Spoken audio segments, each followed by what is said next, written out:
আসসালামু আলাইকুম সবাইকে। আশা করি সবাই ভালো আছেন। আপনাদেরকে একটা নতুন ক্লাসে স্বাগতম।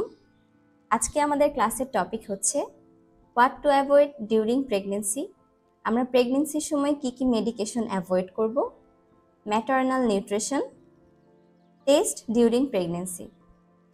প্রেগন্যান্সির সময় কি কি টেস্ট করা যায় এই সম্পর্কে আজকে আমাদের ক্লাস। তো আসুন শুরু করা যাক। What to avoid during pregnancy. Teratogenic drugs. Teratogenic drugs are drugs that can cause birth defects in the developing fetus.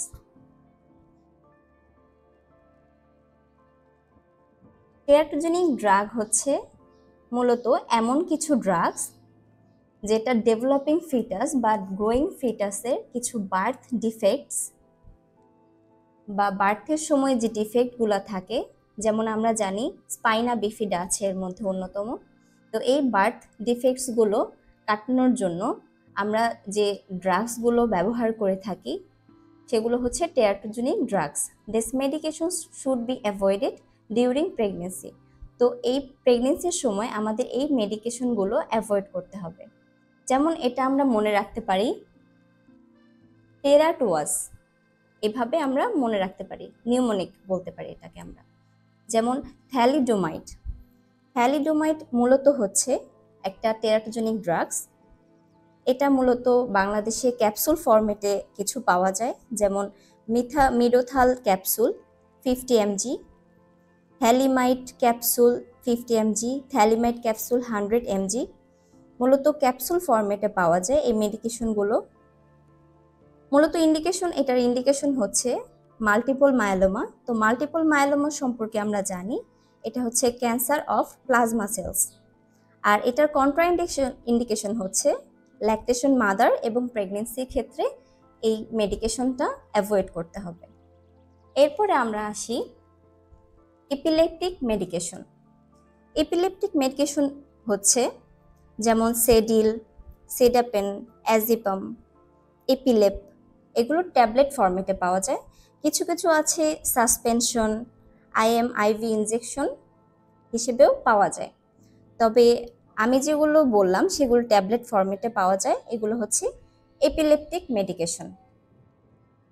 আবার আছে কিছু রেনিটয়েড, যেমন ভিটামিন এ, এগুলো পাওয়া যায় ক্রিম ফরম্যাটে, যেমন রেনিন এ, কসমোট্রিন, এগুলো হচ্ছে রেনিটয়েড মেডিকেশন।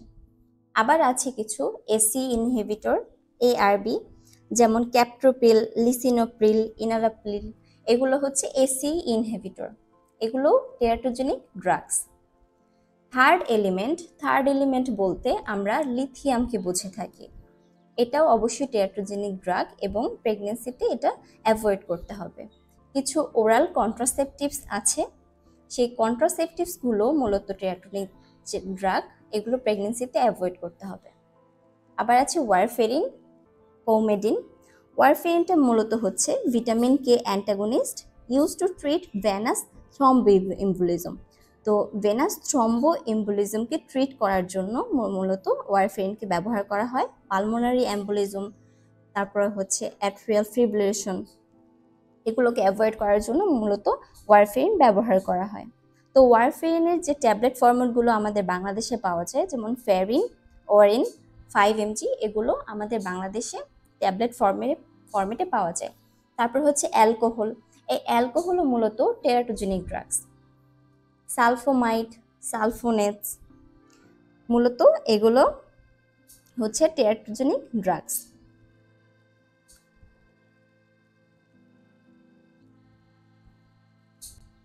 তো কিছু টর্চ ইনফেকশন আমরা দেখি।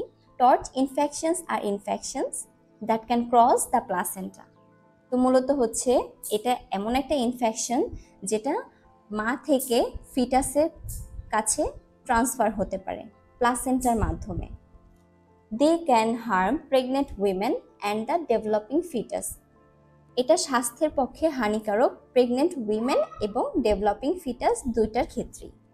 Pregnant women should avoid exposure to this infections.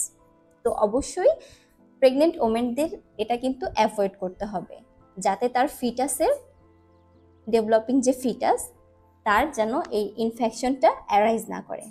তো টর্চ আমরা এই ক্ষেত্রে মনে রাখতে পারি, যেমন টক্সোপ্লাজমোসিস।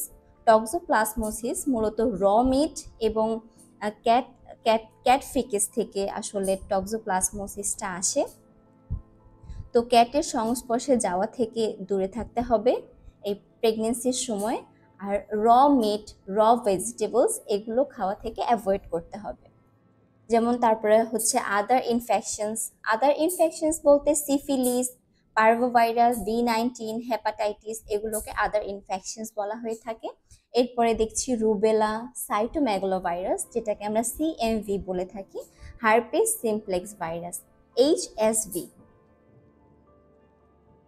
তো এখন আমরা দেখি ম্যাটার্নাল নিউট্রিশন। ম্যাটার্নাল নিউট্রিশন মূলত হচ্ছে consuming A healthy balanced diet during pregnancy is crucial for proper fetal development and for a safe and healthy pregnancy. মূলত হচ্ছে ম্যাটার্নাল নিউট্রিশন হচ্ছে ম্যাটার্নাল পুষ্টি। এক্ষেত্রে কিছু হেলদি ব্যালেন্সড ডায়েট করতে হবে, এটা খুব গুরুত্বপূর্ণ ফিটাল ডেভেলপমেন্টের ক্ষেত্রে এবং একটা সুস্থ স্বাভাবিক প্রেগনেন্সির জন্য। তো কি কি খেতে পারি, যেমন folic acid, protein, omega three fatty acid. তো ফলিক অ্যাসিডের ক্ষেত্রে folic acid intake 600 to 800 mcg per day. এটা আসলে বুক টু বুক ভ্যারি করে থাকে। এটা অনেক জায়গায় লেখা আছে 400 থেকে 500 mcg পার ডে, বাট আমরা এখানে 600 থেকে 800 mcg দেয়া আছে। এটা আসলে বুক টু বুক ভ্যারি করে, এক এক বইতে এক একটা দেয়া আছে, তবে এটাই আমরা নিয়ে থাকি। Important to consume before and in the early stage of pregnancy. অবশ্যই আর্লি স্টেজ অফ প্রেগনেন্সির যখন করা হবে বা প্ল্যানিং করা হবে তখন থেকে ফলিক অ্যাসিডটা ইনটেক করতে হবে। Poor folic acid intake increase the fetal risk for neural tube defects. তো পুর ফলিক অ্যাসিড যদি ইনটেক করা হয়ে থাকে, যতটুকু দরকার তার চেয়ে যদি কম ফলিক অ্যাসিড ইনটেক করা হয়ে থাকে, সেক্ষেত্রে ফিটাসের ক্ষেত্রে একটা রিস্ক থেকে যায়, সেটা হচ্ছে নিউরাল টিউব ডিফেক্টস। প্রোটিনের ক্ষেত্রে নিডেড ফর টিস্যু গ্রোথ। ফিটাসের টিস্যু গ্রোথের জন্য প্রোটিনটা খুবই গুরুত্বপূর্ণ। তো প্রোটিনের গ্রেট সোর্সগুলো কি, যেমন lean meats, eggs, cheese, milk, nuts, legumes, এগুলো হচ্ছে গ্রেট সোর্স অফ প্রোটিন। প্রোটিনের উত্তম উৎস হচ্ছে ডিম, দুধ, চিজ, বাদাম, মিটস, এগুলো। তো ওমেগা-3 ফ্যাটি অ্যাসিড যেমন DHA, ডোকোস্যাকারোয়েনিক অ্যাসিড, এটা ইনটেক করতে হবে 300 mcg পার ডে। তো এটা মূলত পাওয়া যায় কোল্ড ওয়াটার, ফ্যাটি ফিশ বলতে যেমন আমরা বুঝি স্যালমন ফিশ, এগুলোতে ওমেগা-3 ফ্যাটি অ্যাসিড অনেক রিচ থাকে, অনেক বেশি পরিমাণ থাকে। Needed for brain development for the growing fetus. এই যে গ্রোয়িং যে ফিটাস আছে তার ব্রেন ডেভেলপমেন্ট বা মস্তিষ্কের বৃদ্ধিতে ফ্যাটি অ্যাসিডটা খুবই সহায়ক। ম্যাটার্নাল ওয়েট গেইন, যেমন ফার্স্ট ট্রাইমেস্টারে অ্যাবাউট 2.2 to 4.4 পাউন্ড বা 1 থেকে 2 কেজি বেড়ে থাকে। এটা ভ্যারি করে, এক এক বইতে এক এক রকম দেয়া আছে। তো আমরা এটাকে প্রপারলি ধরে থাকি যে 1 থেকে 2 কেজি ফার্স্ট ট্রাইমেস্টারে ম্যাটার্নাল ওয়েট গেইন হয়। সেকেন্ড টু থার্ড ট্রাইমেস্টারে 0.5 to 1 পাউন্ড পার উইকে বেড়ে থাকে। আয়রনের ক্ষেত্রে যদি আমরা ধরি, iron intake 25 to 30 mg per day. প্রতিদিন এই পরিমাণ আয়রন ইনটেক করতে হবে। Increase risk for iron deficiency due to increase iron requirements during pregnancy. Iron যদি প্রপারলি ইনটেক করা না হয়ে থাকে, সেক্ষেত্রে অবশ্যই কিন্তু ম্যাটার্নাল আয়রন ডেফিসিয়েন্সি অ্যানিমিয়া হতে পারে। Adequate intake is needed to supply the fetus with iron. অবশ্যই মা যদি আয়রন ইনটেক প্রপারলি নেয়, সেক্ষেত্রে বেবিরও কিন্তু আয়রন ডেফিসিয়েন্সি অ্যানিমিয়া না হওয়ার চান্সেস বেশি। এরপর আসি calcium, same intake as non pregnant স্টেজে যে ক্যালসিয়ামটা ইনটেক করা হয়ে থাকে, সেম ইনটেক করতে হবে প্রেগনেন্সির অবস্থায়, যেমন 1000 mg per day. Caloric intake, কতটুকু ক্যালোরিক ইনটেক করতে হবে? Never restrict calories. তো ক্যালোরিজ রেস্ট্রিক্ট করা হয় না, যেমন ফার্স্ট ট্রাইমেস্টারে no increase in caloric intake. তো এই প্রি প্রেগনেন্ট অবস্থায় আর প্রেগনেন্সি অবস্থায় এরপরে কোনো ইনক্রিজ করতে হয় না ক্যালোরিক ইনটেক, যতটুকু আগের অবস্থায় ইনটেক করা হয় পরবর্তীতে ততটুকু নিলেই হবে। কিন্তু সেকেন্ড অ্যান্ড থার্ড ট্রাইমেস্টারে additional 300 to 400 calories per day. Second and third ট্রাইমেস্টারে 300 থেকে 400 ক্যালোরি পার ডেতে ইনটেক করতে হবে। ফুডস টু অ্যাভয়েড, কি কি ফুড অ্যাভয়েড করতে হবে ডিউরিং প্রেগনেন্সি, আমরা সেটা নিয়ে একটু আলোচনা করি। যেমন আনপাস্তুরাইজড মিল্ক, আমরা যখন প্যাকেটজাত কোনো দুধ কিনে আনি সেক্ষেত্রে কিছু কিছু প্যাকেটের গায়ে লেখা থাকে পাস্তুরাইজড মিল্ক, আবার কিছু কিছু ক্ষেত্রে লেখা থাকে না। তো এটা দেখে অবশ্যই আমাদেরকে কিনতে হবে যে পাস্তুরাইজড মিল্ক কিনা। যদি আনপাস্তুরাইজড মিল্ক থাকে সেটাকে অবশ্যই অ্যাভয়েড করতে হবে। তো কি কি অ্যাভয়েড করতে হবে? আনপাস্তুরাইজড মিল্ক, আনওয়াশড ফ্রুটস অ্যান্ড ভেজিটেবলস, বাজার থেকে কোনো ফ্রুটস এবং ভেজিটেবলস কিনে আনলে অবশ্যই সেটা ভালো করে ওয়াশ করে তারপরে ইনটেক করতে হবে। ডেলি মিট, ডেলি মিট বলতে র মিটটাকে আমরা বুঝে থাকি। তারপরে লিভার, কোনো কিছু লিভার, সেক্ষেত্রে এটা আমাদেরকে অ্যাভয়েড করতে হবে। Raw fish and raw meat, fish high in mercury, যে ফিশগুলোতে মার্কিউরির পরিমাণটা অনেক বেশি থাকে, যেমন শার্ক, টেলিফিশ, সোয়ার্ট ফিশ, এগুলোকে অ্যাভয়েড করতে হবে। তারপরে অ্যালকোহল, অ্যালকোহলটাকেও কিন্তু অ্যাভয়েড করতে হবে। তো ক্যাফিনটা হচ্ছে, studies are inconclusive whether caffeine has negative effects on pregnancy. প্রেগনেন্সিতে ক্যাফিনের একটা নেগেটিভ ইফেক্টস পড়ে, but excess amount can contribute to intrauterine growth restriction. অবশ্যই কিছু পরিমাণ ক্যাফিন ইনটেক করলে প্রেগনেন্সিতে নেগেটিভ ইফেক্ট পড়ে, কিন্তু যদি বেশি পরিমাণে এক্সেস অ্যামাউন্টে যদি ক্যাফিন ইনটেক করা হয় সেক্ষেত্রে ইন্টারইউটেরাইন গ্রোথ রেস্ট্রিকশন হতে পারে। এজন্য ক্যাফিনটাকে ফুললি ইনটেক করা থেকে বিরত থাকতে হবে। তো প্রেগনেন্সিতে কি কি টেস্ট দেয়া যায়? যেমন নন স্ট্রেস টেস্ট, আমরা সেটাকে NST বলে থাকি। A non invasive way to assess fetal wellbeing, specially their heart rate and movements. তো এটা এমন একটা টেস্ট যার মাধ্যমে আমরা দেখতে পারি ফিটালের গ্রোথ, ফিটালের হার্ট রেট এবং কতটুকু মুভমেন্ট হচ্ছে সেটা আমরা দেখতে পারি। ইন্টারপ্রিটেশন, যেমন রিঅ্যাক্টিভ, নন রিঅ্যাক্টিভ। অ্যাসিলারেশন মানে হচ্ছে গুড এবং ডিসেলারেশন মানে হচ্ছে ব্যাড। তো 2 অ্যাসিলারেশন ইন 20 মিনিটস, যদি 20 মিনিটসে যদি 2 অ্যাসিলারেশন হয় সেটাকে আমরা বলি রিঅ্যাক্টিভ, এটা হচ্ছে গুড। এটা ইন্ডিকেট করে ফিটাল ওয়েলবিং, ফিটাস কি প্রপারলি বাড়ছে কিনা, acceleration has been noted and are associate with movement. এটা প্রপারলি বোঝা যায় যে 20 মিনিটে যদি 2টা অ্যাসেলারেশন হয়, অ্যাসেলারেশন বলতে বোঝায় একটা বেস লাইন থাকবে, বেস লাইনের থেকে যদি উপর দিকে যায় সেক্ষেত্রে বোঝা যায় এটা অ্যাসেলারেশন হচ্ছে। সেক্ষেত্রে আমরা বুঝতে পারবো যে ফিটালের মুভমেন্ট, ফিটালের হার্ট রেটটা প্রপারলি যাচ্ছে এবং ফিটাল ওয়েলবিং। নন রিঅ্যাক্টিভ হচ্ছে does not have at least 2 acceleration in 20 minutes, 20 মিনিটে 2টা অ্যাসেলারেশন হচ্ছে না, তার মানে হচ্ছে এটা non reactive. Requires further evaluation, NST is extended due to the possibility the fetus is sleeping। তো দেখা যায় যদি 20 মিনিটে 2টা অ্যাসেলারেশন না হয় সেক্ষেত্রে আমরা প্রিটেন্ড করব এটা হতে পারে ফিটাস ঘুমন্ত অবস্থায় আছে। যদি ঘুমন্ত অবস্থায় থাকে আমরা সেটা বুঝতে পারি, সেক্ষেত্রে আমরা ভাইব্রোস্কালটিক স্টিমুলেশন দিতে পারি, যেমন ভাইব্রেশন দেয়া যায়। তো এই may be uses sound and vibration to stimulate the fetus। তো এটা স্টিমুলেশন করার জন্য ফিটাসকে, যে ফিটাস ঘুমন্ত অবস্থায় আছে কিনা। After 40 minutes of no activity a biophysical profile is needed. যদি ভাইব্রো অস্কালটেশন স্টিমুলেশন করার পরেও যদি 40 মিনিটসের মধ্যে ফিটাসের কোনো অ্যাক্টিভিটি না থাকে সেক্ষেত্রে আমরা বায়োফিজিক্যাল প্রোফাইল করব। তো reasons for no auscultation, acceleration or movement.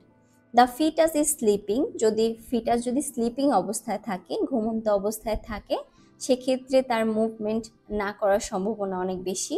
Sardine medication যেমন নার্কোটিক্স দেয়া হয়ে থাকতে পারে রিসেন্টলি, সেজন্য হয়তো অ্যাক্সিলারেশন আসতেছে না। আর ম্যাটার্নাল স্মোকিং এর ক্ষেত্রে হতে পারে। আবার ফিটাল যদি কোনো ম্যাল ফরমেশন থেকে থাকে, সেক্ষেত্রে অ্যাসিলারেশন অথবা মুভমেন্ট না হওয়ার সম্ভাবনা বেশি।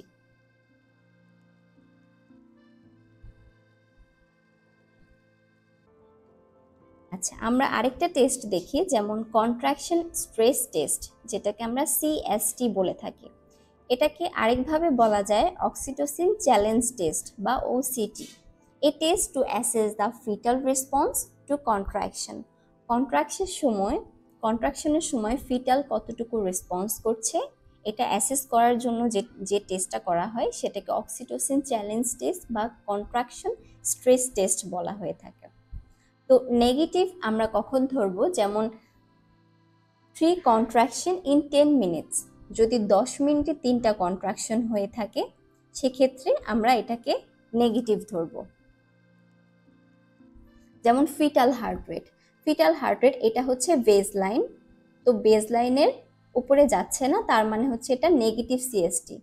কিন্তু যদি বেজ লাইনের উপরে যেত, সেক্ষেত্রে এটাকে আমরা অ্যাসিলারেশন বলতাম, এবং বেজ লাইনের নিচে আসলে সেটাকে আমরা ডিসিলারেশন বলতাম। তো এটা হচ্ছে নেগেটিভ। পজিটিভটা মূলত হচ্ছে রিপিটেটিভ ডিসিলারেশন, রিপিট করছে ডিসিলারেশন, মানে হচ্ছে আমরা এটা দেখে বুঝতে পারছি এটা বেজ লাইনের নিচে চলে আসছে, মানে কিছুক্ষণ পরপর এটা ইউ আকৃতির চলে আসছে, তার মানে এটা ডিসিলারেশন। তো রিপিটেটিভ ডিসিলারেশন হচ্ছে অকারিং ফর অ্যাট লিস্ট 50%, 50%-এর মতো হচ্ছে, এর বেশিও হতে পারে, of contraction even if 3 occur in 10 minute Spain. 10 মিনিটের মধ্যে 3 এর কম কন্ট্রাকশন হচ্ছে, তো তখন আমরা এটাকে পজিটিভ ধরে নেব, মানে হচ্ছে রিপিটেটিভ ডিসিলারেশন হচ্ছে। আনস্যাটিসফ্যাক্টরি or suspicious, test must be repeated within 24 hours. যদি এমন এসে থাকে, সেক্ষেত্রে 24 আওয়ারের মধ্যে টেস্ট আবার রিপিট করতে হবে।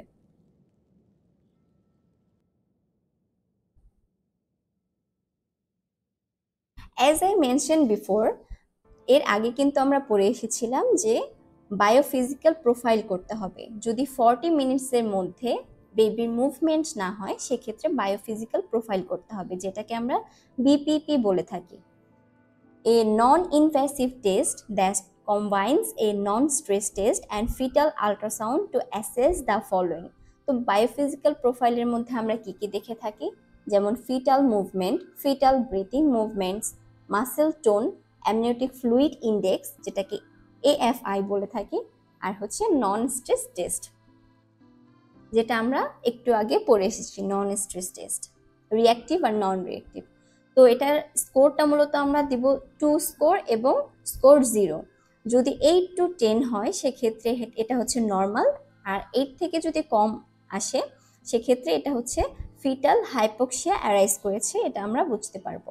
তো ফিটাল মুভমেন্টস মূলত 30 মিনিটে যদি 3-এর বেশি বডি বা লিম্ফের মুভমেন্ট হয়, সেক্ষেত্রে ফিটাল মুভমেন্ট আমরা স্কোর করব 2। আর স্কোর 0 হচ্ছে 30 মিনিটসে যদি 3-এর কম বডি অথবা লিম্ফ মুভমেন্ট হয়, সেক্ষেত্রে আমরা স্কোরিং করব 0। ফিটাল ব্রিথিং মুভমেন্ট, যেটা আমরা বলতে পারি FBM, তো 30 সেকেন্ডে ব্রিথিং মুভমেন্ট হবে 1-এর বেশি, এটাকে আমরা স্কোর দিব 0। আর no breathing movement or 30 seconds of sustain breathing movements, 30 সেকেন্ডে কোনো ব্রিথিং মুভমেন্টস হচ্ছে না, তখন আমরা ফিটাল ব্রিথিং মুভমেন্টসকে স্কোরিং করব 0।